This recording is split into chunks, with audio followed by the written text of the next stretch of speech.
I'm Jeremy Watt. Welcome to my Horsemanship Academy. As I travel around teaching people about horsemanship, I find people that start from one extreme end all the way to the other. Maybe someone has been involved with horses their entire lives. Maybe this is just a brand new thing for them.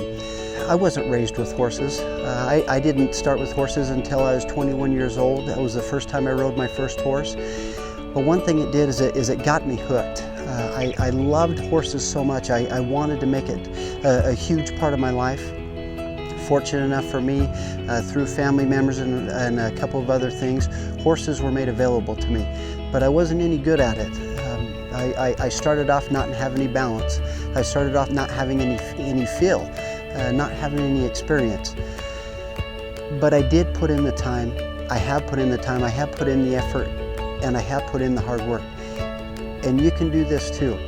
This is a skill set just like anything else. Someone wants to become good at volleyball, or someone wants to become good at soccer, or maybe someone wants to become really good at their job. They just spend more time and they find credible resources that teach them how to do this.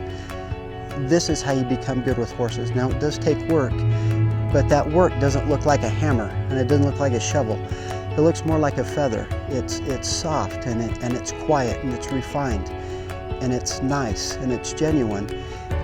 It doesn't have to be brash and it doesn't have to be mean.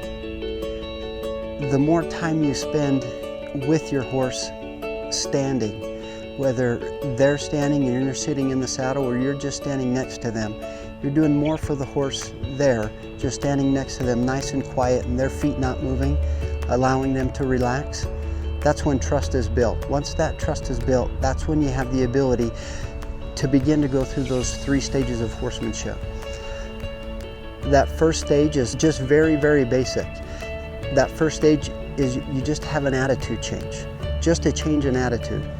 That second, you start to get some skills. You've developed some knowledge, you've purchased the correct tools, and you're starting to put in the time to make this work.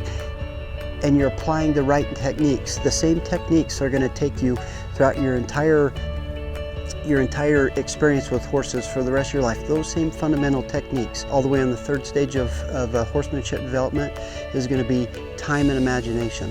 Once you get to that 3rd stage, it's hard to keep you away. You're addicted. You have to do this. You're not normal without doing it. And you'll start spending 2, 3, 4 hours each day with your horse. And oftentimes that won't be enough because you see the potential in your horse and in yourself. And you want to help that horse become better. Along with time is imagination.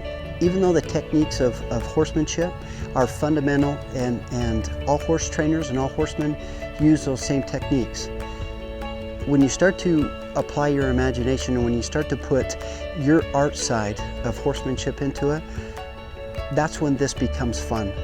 That's when your horse starts to come alive. That's when you start to come alive. And that trust and that relationship that you and your horse have developed together, it's amazing where that can take you in life.